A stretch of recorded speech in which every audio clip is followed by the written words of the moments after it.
Hello friends, today we will do introduction to Marxist thoughts on Indian society, rather on history of Indian society. So before I start with Marxist thoughts, a brief background to what happened before the Marxists, sociologists came up. Prior to Marxist sociologist, the most important sociologist and one of the first, in fact the first Indian sociologist who studied India was Ghurre. So Ghurre was kind of celebrating Indian society, especially ancient Indian society. And Ghurre, it's a different topic, but just for a recap, we can say that Ghurre was very he admired the role played by Brahminical values, Brahmins, and he said Hindu system is a syncretic system. Everybody is getting his place, and he said caste system was never as exploited as it is today, and caste system was created so that people can stay away from market. People are not exploited because of market. People, and it was just a form of division of labor, and so there are many other things Ghurre said. In short, we can say Ghurre was celebrating ancient Indian society. Now we come here to Marxist approach. Within Marxist also, there we can see evolution or even dialectics in Marxist approach itself, that Marxist approach has been differently applied by different Marxist scholars. So starting with like Dange, if we say Dange, if we say, though he was one of the first, in fact the first Marxist scholar on Indian society. So what he said, ki in ancient India Brahmins were respected, and Brahmins were respected not because they had some divine birth or because of some special birth, but because it was expected at the time that they have some magical powers and they do something great, like they induce fertility in the soil, or because of their powers they can help in getting the rain, or they can help the king to win the war against the enemies. So these were the reasons why Brahmins were respected by the society. So in a way we can say that he was considering the functions of Brahmin, that is the respect given to Brahmins was because of the functions played by them in the society. Now this theory was contested by another Marxist scholar, who is Kaushambi. Now Kaushambi said that reality is something else. Reality is all about how Aryans came as invaders. They defeated the indigenous tribes, converted the indigenous tribes into Dasyus, and they humiliated them, they made them inferior, and then they exploited them. And those Dasyus who objected to their ideology or who did not accept their rule, they were made untouchables. And some Dasyus who were strong, or not Dasyus exactly, those who were strong and those who opposed, then these Brahminical people, they brought them into within their own folds, like they made them their own icons. For example, Buddha, who was initially a rebel against the Brahminical values, he was converted into a Dasavatar by the Brahmins. So this Kaushambi says that domination and subordination of India is not because of control of means of production, as traditional Marxists say, but it is because of control of value system. Who controls the values? So that decides like who dominates or who gets subordinated. And similarly, Valmiki was raised and made a rishi. So these things show that how Brahmins actually came and invaded, and they converted people either by force or by luring them, or if they didn't have any option, then when they were very weak and if they objected, they were turned into untouchables. If they were strong and if they resisted, then they were converted into the Hindu icons itself, like in case of Buddha. Then DP Mukherjee also adds some. He's also a scholar, Marxist scholar. He says that there is a synthesis. There is a dialectics and synthesis in values, and values go through this synthesis and dialectics. And he says that whenever there is a ruler, whether it was Mughals or British, then what they do, or even in ancient times, the rulers, the values which exist in the societies, these are being pushed by these rulers, and those people who accept to these value systems of the ruler, then they are revolted by the ruler, otherwise they are pushed down. So when Mughals came, now Mughals values were very contrary to the Hindu values existing in India at those times. So Mughals rewarded those castes which accepted Mughals rule and which accepted their ideology. So, for example, Nair caste in Kerala, they used to be palki carriers. They used to carry palki of Mughals, and because supported, then they were allowed by Mughals to enter into army, and slowly they were given the Kshatriya status. Similarly, castes were uplifted. So, middle class at those time was a product of, or it supported the value system of the upper class. So, unlike in France, upper class in India has upper class in India has created the middle class to produce and reproduce the society which is desired by the upper class. France में क्या हुआ था? France में middle class was oppose to the values of upper class, लेकिन India में upper class ही middle class को बनाती है. Same thing happen in British also, British times also, कि when Britishers came, the middle class was created by British jobs, government jobs, teachers, army personals, lawyers, whoever people took these jobs, they started getting into the folds of middle class, and this middle class initially it was very supportive of the British rule. So middle class traditionally in Indian society has lacked the foresight and vision which it should had. This is what DP Mukherjee says. Then what happened is, in British times, that middle class realized that we are also have the same talent which these Britishers have, so why can't we rule our country? And then they started thinking that if we can drive away these Britishers away, then we will get all the privileges which are existing today. So hence the middle class started supporting the Indian national movement. So Indian national movement was fought by the nationalists for its class interest. This is what Mukherjee would say. And then after independence, the new class which had emerged, it retained the control.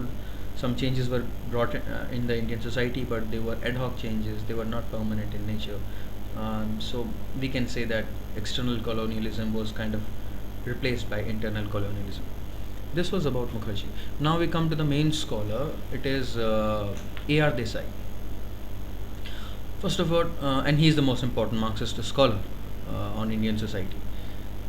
So what A.R. Desai does, he says, first of all, he criticizes Marx on Indian society. Now, why he criticizes that?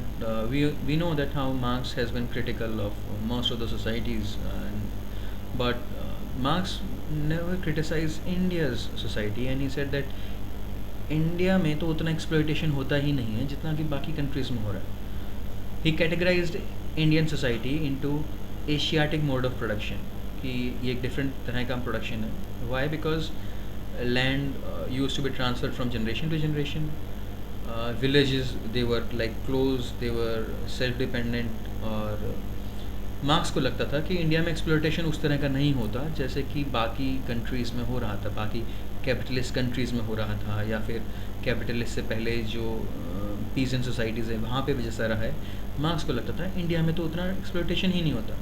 India में land है वो generation to generation transfer होती है, तो instead of land is not seen as commodity but people have emotional attachment with the land. और villages होते हैं वो सेल्फ सफिशिएंट होते हैं, टेक्नोलॉजी में कुछ खास इम्प्रूवमेंट नहीं होता और सरप्लस का खास प्रोडक्शन नहीं होता, तो इसलिए इंडियन सोसाइटी में एक्सप्लॉयटेशन नहीं हो रहा। These were the thoughts of Marx. In fact, this was the reason that why Marx supported British rule. He thought that British rules have came, they have started exploiting, and because the level of exploitation will increase, it will create grounds for a revolution, and revolution would come. So, A.R. Desai, he criticized Marx and he said, "Look, Marx, you don't look in, you don't realize that Indian society में भी बहुत exploitation था, definitely बहुत exploitation था, ये ए R Desai बोलते हैं। कैसे था, अब मैं आपको समझाता हूँ। A R Desai writes on the history of economic history of India, and he divides economic history of India in 3 phases. First is pre colonial, second is colonial, and third is post colonial. Pre colonial में A R Desai he says कि जो पुराने ज़माने में Hindu kings होते थे, ancient Hindu kings, they used to give land to priestly class, to religious institutions, to government officials, grants दे देते थे at their own free will, and who used to till on these lands? ये government officials, priestly class, ये और religious institutions के लोग तो नहीं करते थे। They used to hire landless people for tilling, for working on the lands. So isn't this a kind of exploitation? ये देसाई बोलते हैं।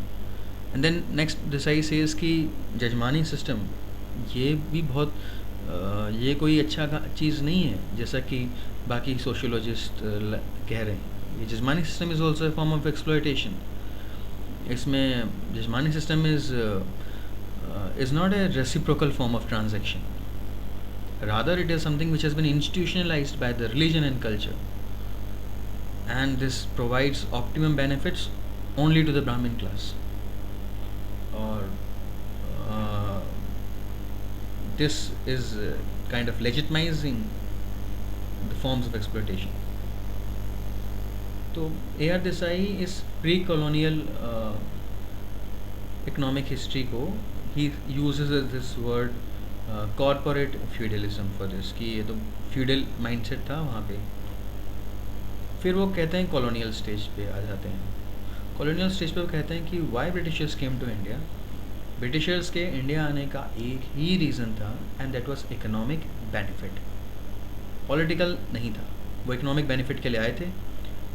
शुरू में उन्होंने एरिस्टोक्रेट क्लास को अपना सामान बेचना शुरू किया ताकि उनसे एक बार सपोर्ट मिल जाए, अप्रूवल मिल जाए, और फिर धीरे धीरे जब उन्हें रियलाइज़ हुआ कि India is a week country और यहाँ पे अपने ट्रेड को परमानेंट करने के लिए we might need political support, then they started winning over the country and then they establish their political rule also. So Britishers had 2 advantages. First, they used to produce for mass consumption, mass production, and second, they had good technologies. Because of these 2 advantages, they could produce cheap rates. They could produce goods at a cheap rate and with a better quality. And when they entered Indian markets, then they slowly displaced those traditional artisans. And फिर वो जैसे जैसे time बढ़ा, with passage of time, Britishers increased the level of exploitation, and then they started taking raw materials from India, finishing it, producing it, manufacturing it in their country, and then again selling it back to Indians. So in Indian markets, selling it to Indians, and they used to have huge profits out of it. तो इस तरीके से Britishers exploited India like anything, and they caused deindustrialization in India. We can say that they caused deindustrialization or massification of poverty.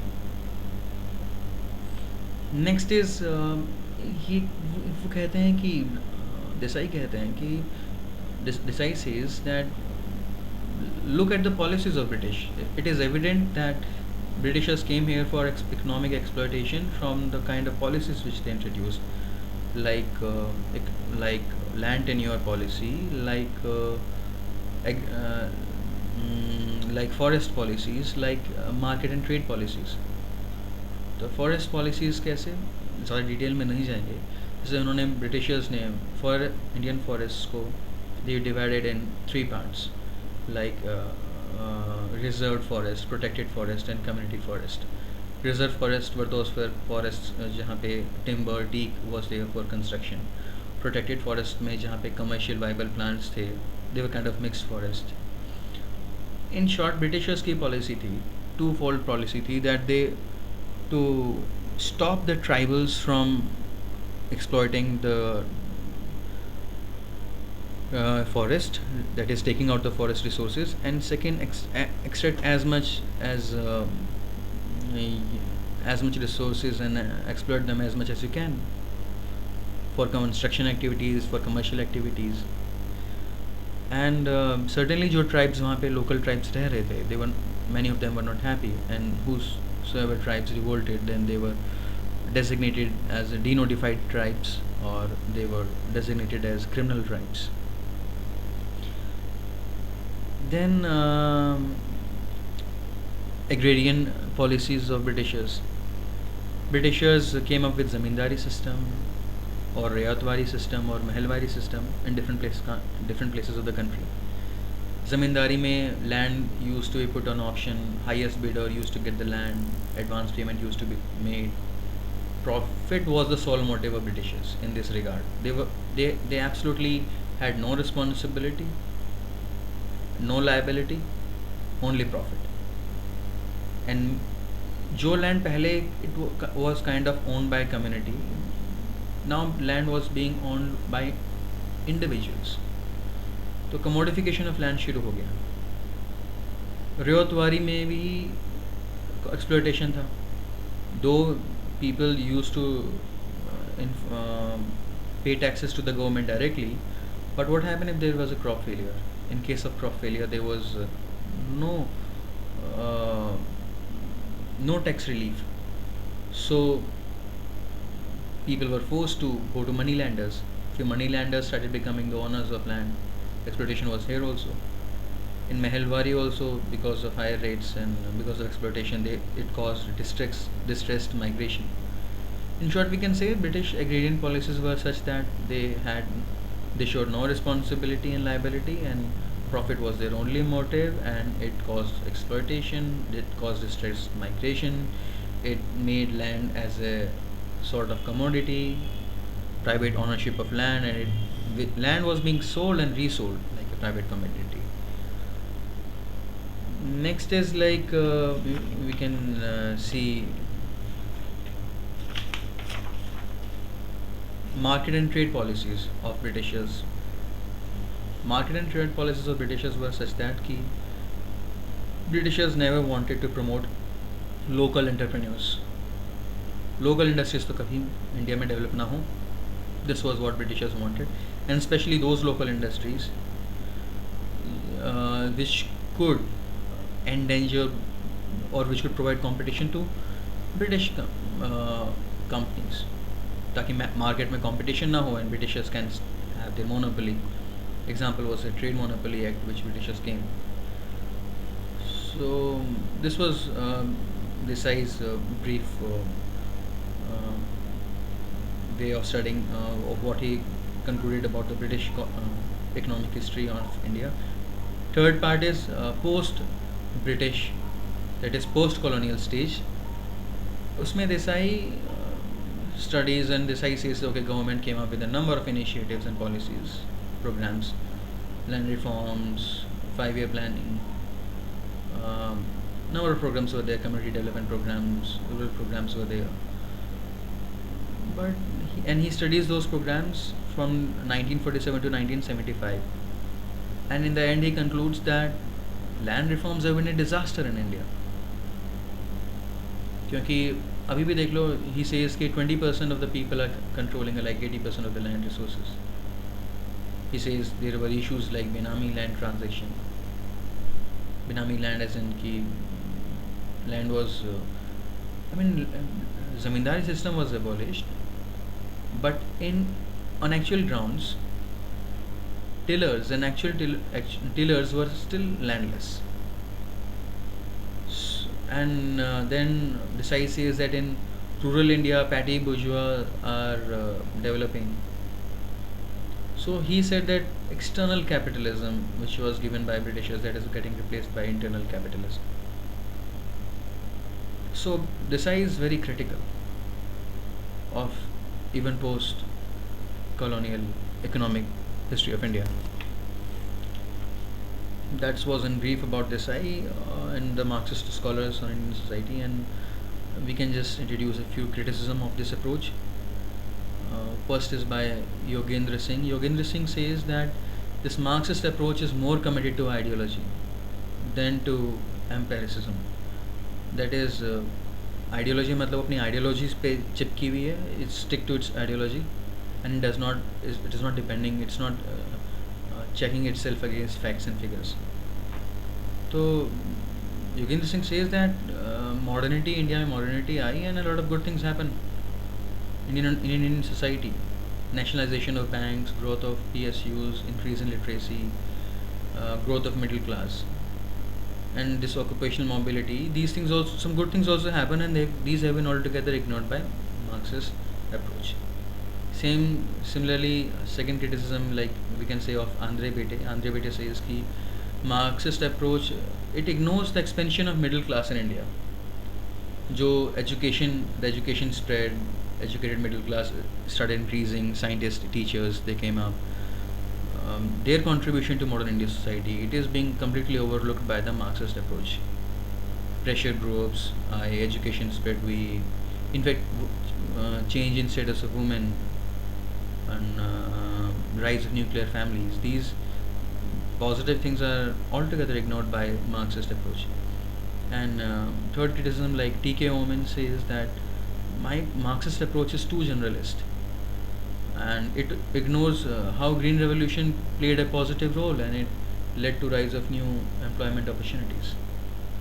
So we can conclude by saying that Marxist approach is more committed to ideology, of course, and it has got some merit also, but it's committed to ideology, and it has a popular appeal, and but in contemporary times it is being challenged by a number of sociologists. So this was all about today, and there will be a lot more, but those will be different topics about Marxist approach in Indian society. Today was just a brief introduction. Thank you.